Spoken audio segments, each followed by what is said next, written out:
आज का पोस्ट मेरा ब्रह्म देवता के लिए है। मैं ब्रह्म देवता के बारे में बताने जा रहा हूँ।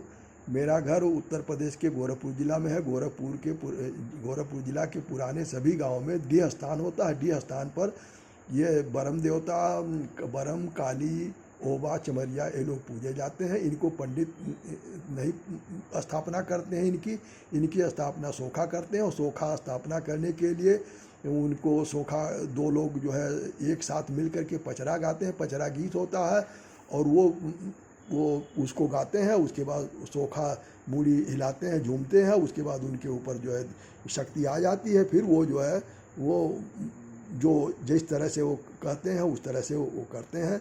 ब्रह्म वहाँ जो डीह के स्थान पर वो मिट्टी की हाथी, मिट्टी का घोड़ा और उस पर जो है वो डीह राजा होते हैं घोड़ा पर।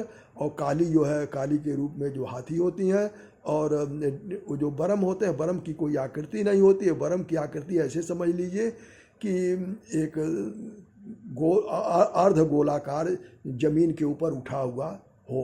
जैसे देखा जाता है ये रिएक्टर होता है, वो आधा गोला होता है, वैसे ही आधा गोला होता है, छोटा गोला होता है। जमीन पर वो ब्रह्म स्थान होता है उसमें। और ब्रह्म स्थान के लिए ब्रह्म के लिए कोई पूजा नहीं है। उनके बहुत होता है तो वो जौनार या धार चढ़ाया जाता है। और काली के लिए बहुत कुछ होता है तो जो है वो पूरी, तरकारी, लपसी ये चढ़ाया जाता है। पूरी का मतलब पूरी हम लोग हमारे गांव में सोहारी कहते हैं पूरी को। और लपसी यानी गुड़ और आटा का हलवा होता है, उसी को लपसी कहते हैं। और तरकारी माने सब्जी बनती है, लोग अपने खाते हैं, थोड़ा देवता को चढ़ा देते हैं। यही होता है। वहाँ बहुत ताम झाम नहीं होता है। और ये ब्रह्म और काली के लिए हो गया। और जो ओबा चमरिया हैं उनके लिए अलग पूजा, वो अलग जो है सोखा लोग कराते हैं। उसके बारे में हम नहीं बता रहे, हम जो है वो ब्रह्म के बारे में बता रहे हैं।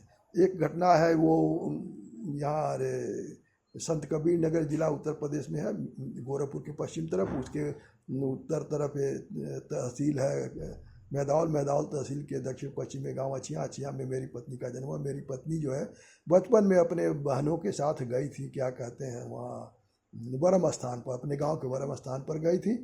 तो उनकी बहन जो है वहाँ पर पूजा कर रही थी ब्रह्म का। तो वहाँ कोई और आकृति तो था नहीं, ज़मीन पर थोड़ी उठी हुई मिट्टी थी गोलाकार। उसी पर लोग अगर फूल और लौंग अगरबत्ती से पूजा कर रही थी। तो मेरी पत्नी बच्ची थी तो उन्होंने पैर से वो उस पर वैसे छू करके कहा कि ये क्या है, कौन देवता है। तो उनकी बहन लोग मना किया, ये ब्रह्म देवता है, ये ऐसे ही होते हैं और तुमने गलती किया पैर छू करके। अब 5 मिनट नहीं बीता होगा कि उनका पैर सूज गया। पैर में भयंकर दर्द होने लगा। घर आते आते हालत ख़राब हो गई। घर वालों ने जब सुना तो सोखा को बुलाया गया। सोखा गए, फिर पचरा गाया गया, देवता का जो है आवाहन किया गया। फिर वो जो है वो सोखा ने क्षमा मांगा और धार कपूर चढ़ाया गया। और उसके बाद जो है तब उनका पैर जो है वो ठीक हुआ। तो कहने का मतलब यह है कि जो सारा जो कुछ जो है वो विश्वास में होता है।